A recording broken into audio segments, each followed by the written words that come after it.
जय गुरु जी, शुक्राना गुरु जी। सारी संगत को जय गुरु जी।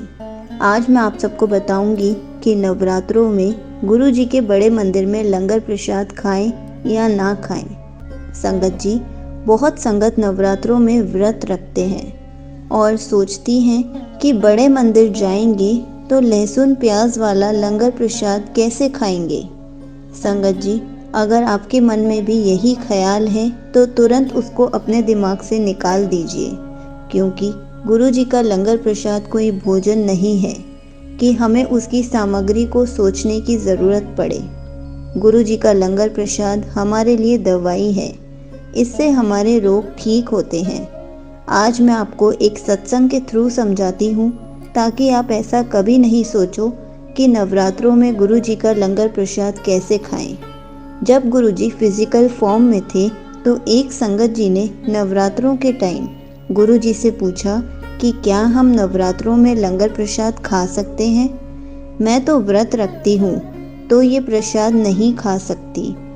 गुरु जी ने मुस्कुराते हुए कहा कि ये खाना नहीं है, प्रसाद है, चुपचाप खा ले। तो संगत जी ने कहा, सॉरी गुरु जी, मुझसे ये लंगर प्रसाद नवरात्रों के टाइम पे नहीं खाया जाएगा, आप मुझे माफ़ कर देना। गुरु जी ने कहा, एक बार रसोई घर में जाकर देख ले कि लंगर प्रसाद कौन कौन बना रहा है। संगत जी उसी टाइम रसोई घर में गई और उन्होंने 9 देवियों को लंगर प्रसाद तैयार करते हुए देखा। जैसे ही संगत जी वापस आई तो गुरु जी ने पूछा, हो गई तसल्ली, कर लिए दर्शन।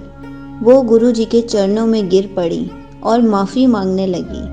लंगर प्रसाद सिर्फ प्रसाद नहीं होता है, वो एक मेडिसिन होती है जिससे संगत की सारी बीमारियां ठीक होती हैं। अगर आप बीमार होते हो तो डॉक्टर आपको दवाई बताते हैं और आपको वो दवाई खानी ही पड़ती है। आप ये नहीं कह सकते कि मुझे ये दवाई नहीं खानी, क्योंकि अगर आपने वो दवाई नहीं खाई तो नुकसान आपका ही है, डॉक्टर का कुछ भी नहीं जाएगा। वैसे ही सेम गुरु जी के लंगर प्रसाद के साथ है। अगर आपने लंगर प्रसाद खाया तो आपके ही रोग ठीक होंगे, आपको ही ब्लेसिंग्स मिलेंगी। अगर आपने गुरु जी का लंगर प्रसाद ठुकरा दिया तो आपकी ब्लेसिंग्स किसी और को मिल जाएंगी। अगर आप पूरा फिनिश करोगे लंगर प्रसाद तो आपका ही फायदा होगा, आप ही ठीक होगे। गुरु जी के लंगर प्रसाद में उनकी शक्तियाँ होती हैं जिससे वो लंगर प्रसाद दवाई का काम करता है। कभी भी लंगर प्रसाद आधा खाकर ना छोड़ें। लंगर प्रसाद पूरा फिनिश करना चाहिए, क्योंकि वो मेडिसिन है। अगर आप मेडिसिन बीच में छोड़ देते हो तो आपकी बीमारी ठीक नहीं होती। वैसे ही लंगर प्रसाद भी एक दवाई है। हमें वैसे भी खाना वेस्ट नहीं करना चाहिए, क्योंकि ऐसे बहुत से लोग हैं जिन्हें एक टाइम भी रोटी नसीब नहीं होती। गुरुजी हमेशा कहते थे कि लंगर प्रसाद दवाई है, इसे पूरा ख़त्म किया करो। अगर आप लंगर प्रसाद पूरा फिनिश नहीं करोगे तो आपकी ब्लेसिंग्स भी अधूरी रह जाएंगी। इसलिए कभी भी ना सोचें कि मेरा व्रत है, मैं लंगर प्रसाद कैसे खाऊंगी, इसमें तो लहसुन और प्याज डला है। मैं बड़े मंदिर ही नहीं जाती तो मुझे लंगर प्रसाद भी नहीं खाना पड़ेगा।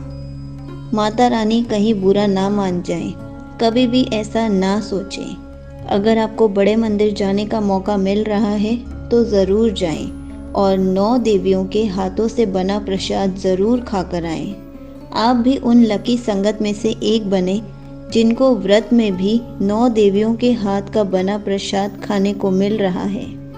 आपको 9 देवियाँ खुद ब्लेस करके जा रही हैं, आपको गुरुजी खुद ब्लेसिंग्स दे रहे हैं, तो आप किस बात की टेंशन ले रहे हो। आपका फास्ट है, कोई बात नहीं। संगत जी, आप कभी ऐसा ना सोचें कि मैं नवरात्रियों में व्रत रख रही हूँ, माता रानी बुरा मान जाएगी।